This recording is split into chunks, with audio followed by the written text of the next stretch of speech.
Once again, a sphere has been recorded in the high mountain region of Yumbo, Colombia. The team from Cazadores de OVNIS, Colombia, obtained this new footage using a sports camera with a hard drive, which was left in a remote area of the countryside. After reviewing several hours of footage, they were able to locate the exact moment when a metallic-looking sphere crossed the camera's field of view twice. David Velez and William Zuniga are astonished as the evidence is truly striking. Well, the exact date, we don't have it because there was so much footage. Just imagine 1,176 hours of video, exactly. So he took it and trimmed it. I don't know what program he used. He trimmed the image a bit to frame it better around where the sphere passed through the sky because the wind had shifted the camera and it ended up pointing more toward the ground where we had placed it. That's why you see that branch cutting across the view.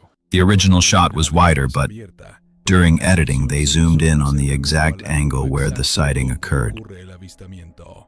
In the footage at normal speed, you can see the sphere descending, and just before leaving the frame, it changes direction. A few seconds later, it returns in the opposite direction, and the camera captures that moment. In slow motion and with an even closer zoom, you can clearly observe the object in detail.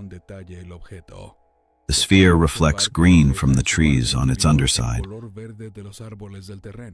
while the top shines from sunlight. This is a compelling piece of evidence supporting the presence of these spheres, similar to what was seen in Alto Bonito, Buga. These non-human objects hover very close to the ground.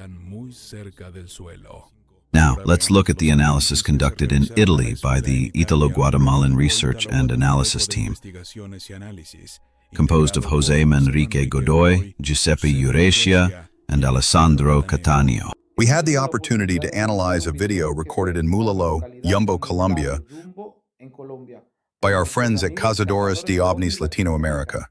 The video provided to us underwent technical forensic analysis, graphic, visual, and audio analysis, metadata extraction, trajectory study, frame-by-frame analysis, and comparison with natural phenomena and known man-made technologies.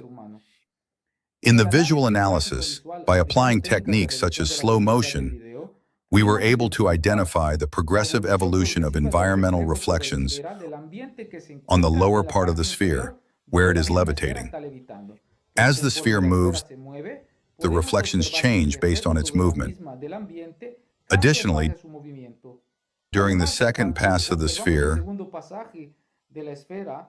by slowing down the footage and freezing the frame, we were able to detect the presence of what is known as a belt, identical to the one seen on the Buga sphere, and on another sphere also recorded in Yumbo, Colombia by William Zuniga. Furthermore, no anomalies were found in the video. There is no evidence of visual or audio manipulation, no AI generation, no editing software, CGI, or special effects. The video stream is intact, with no suspicious cuts or splices. In the audio analysis, no sounds were found that could be attributed to drones or any kind of engine-powered aerial vehicle. From the metadata analysis, we can confirm that the video file is original, authentic, and unaltered, and it is compatible with being recorded using an action cam, more specifically, a GoPro. There are no signs of re-encoding or editing software manipulation. In conclusion, based on the codec type AVC HBOT264, which is common in action cams including GoPros, the pixel resolution of 540 by 960 is typical of videos recorded with action cameras or GoPros. The frame rate of 30 frames per second is standard in many cameras, including GoPros, and the absence of metadata parameters that might indicate any kind of manipulation or the use of artificial intelligence to generate this video allows us to conclude that the footage we are observing is completely authentic. The analyses confirm that the evidence is not only real, but involves advanced technology. captured by the Cazadores de OVNIS Colombia team. This clearly suggests that something is happening in these regions where the spheres appear to move, as if searching for something.